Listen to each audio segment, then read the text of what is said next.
Man, we don't have the man, Tomo. Where are you when we need you, man? We got no footage right now. Hey, So we KD Tomo, trust is me, you are appreciated with the videos. We I don't know have any right now. your presence. No, your presence. Right, we could feel the change, and there's no sound effects for real, no video. Exactly. All right. Exactly.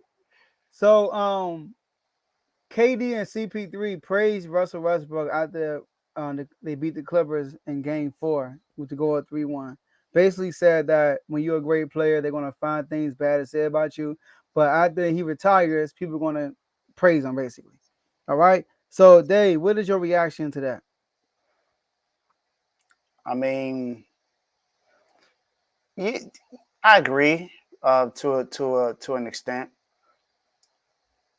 When you play, when you're when you're the only person to have averaged a triple double in the season, other than Oscar Robertson, if you've done it 4 out of 5 seasons, you're automatically one of the greatest players of all time. Not too Mm-hmm. many players have done that. Was it LeBron has never averaged a triple double in a season? We've seen him average it in the finals in a series, but not for a season. It's not Mm-hmm. easy to do. It's not. And one thing about Russell Westbrook, no matter what anyone says, Russell Westbrook is going to give it his all every single game. So yes, that's a reason why I agree with it. But Okay. with those stats, it hasn't led to winning. Mm. So I think that's the one thing that a lot of the analysts have said. Like, yes, he's a great player individually, but when it comes to team basketball, it doesn't lead to winning. And he's played well he's played well in the playoffs this year, but it hasn't led to wins. Now that also accounts to not having two of your best players on the floor, with Paul George already being out. Said that he wasn't going to return. Said that he wasn't going to be there until the second round. But right now, it doesn't look like they're going to make it to the second round because Kawhi Leonard has been out and is out for Game 5. So technically, they're putting everything on Russ's shoulders to be able to win this game. And even if Russ puts up 35 again, I don't see them winning this series. Mm. Um, One, because it's been proven that no matter what he does, it doesn't lead to winning. Mm. Now that's not to say that he's a selfish player. I don't think Russ has ever been a selfish player. He's always averaged at least 8 assists a season, no matter where he was, especially when he was starting. Now the last 2 seasons he's been on the bench, so he hasn't averaged that. But he's been a pretty consistent assist man in his career. So he does whatever he can to get his teammates involved. And I know that people go back to when Kevin Durant was OKC. They said that that's why Durant left, because he didn't want the ball to be in Russ's hand when it came to making that decision. So I get that, but I mean, Russ's stats just doesn't lead to winning. That's the biggest issue. If it led to winning, then it probably wouldn't be an issue. But until it leads to winning, I mean, Russ is going to be Russ. Russ is not a trash player. He's not sorry, but it just doesn't lead to winning. He's just not a fit for a championship team. I Mm-hmm. think I've said that before, and I'll say it again. He's just not a fit for a championship team. He wasn't a fit with the Lakers. Also said I felt like it wasn't going to be a fit with the Clippers. Now it's been better when they had all their players there, but him by himself, it's just not. It's not going to lead to any winning. Mm-hmm. All right. So look, Westbrook these playoffs, right?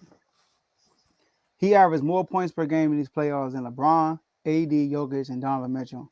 Hmm. He averaged more rebounds per game than Horford, Julius Randle, Jaren Jackson Jr., and Aaron Gordon.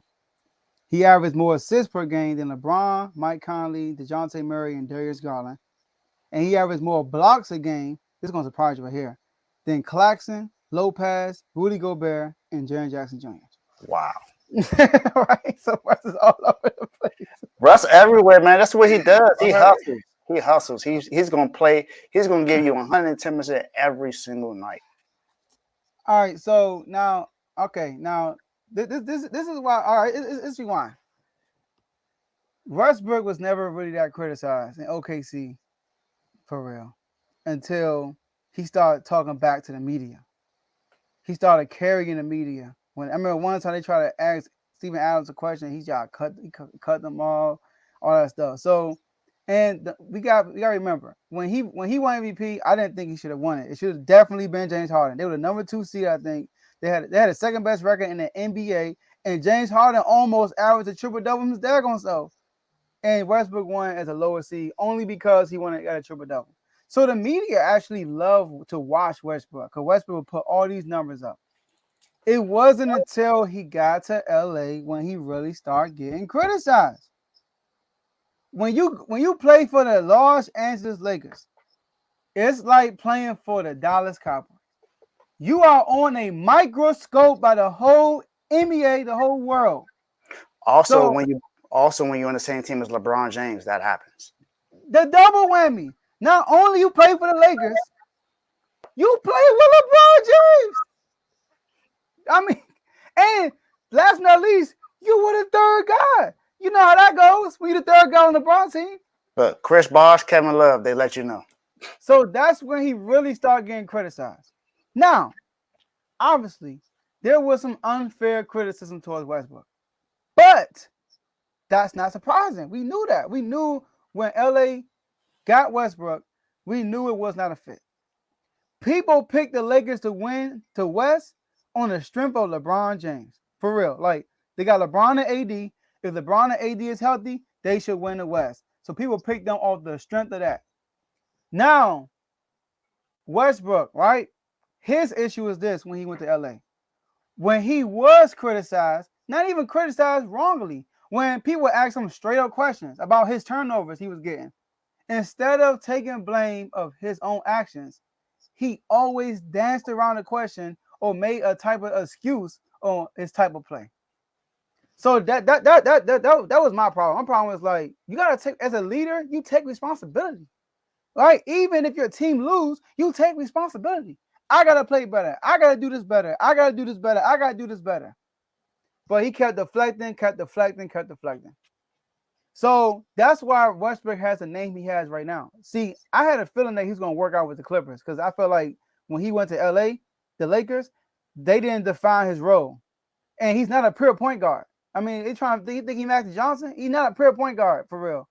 And with the Clippers, they got shooters around them, right? He's the type of guy that'll go full steam down the lane. He'll draw a lot of attention, collapse the defense, and kick it out.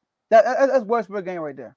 All right. And the Clippers is a good team for that. So, and you got Tyler Lue as a head coach who told him straight up, I want you to be Russ, but within our offense. AD and LeBron, we want Russ to be Russ. We want Russ to be Russ.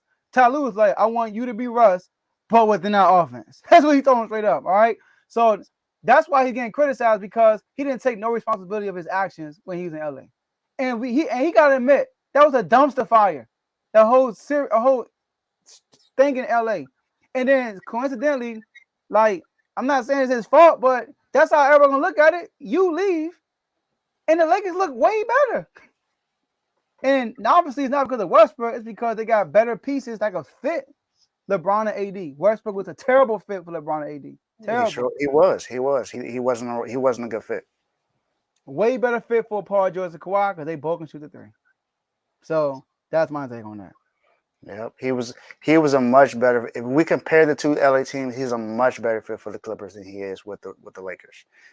Now, like I said, I didn't think that he was a good fit for them, but it was mainly because of the normal power situation. But I think Joe, you had mentioned when we had the episode before that Norman Powell was out, so we didn't really get to see that We didn't really get to see that dynamic.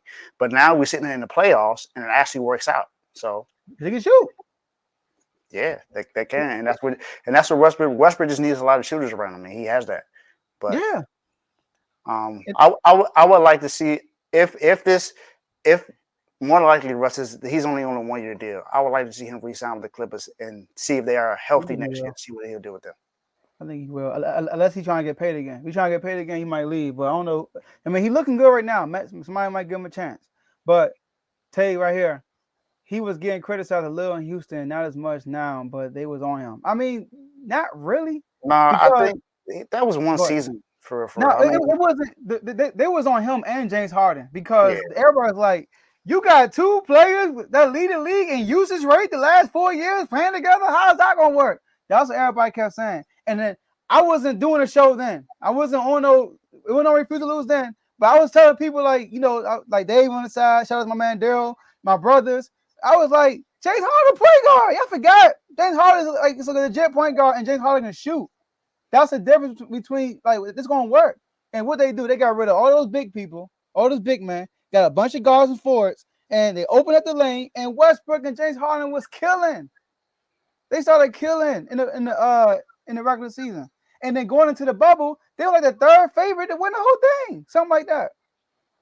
So he didn't really get criticized like as bad. It's not until he went to LA. Yeah, that's true. Yeah, they traded big man for him. Yeah. So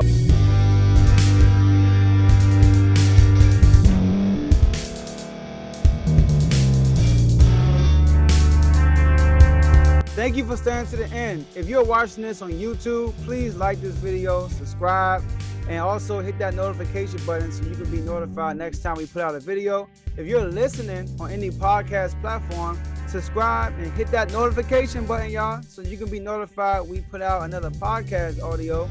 And last but not least, hit that share button. No matter what you're listening to or watching it, hit that share button and send it to somebody that you know that would love to watch this episode you just listened to. So once again, thank you for staying to the end, and we'll see y'all in the next episode.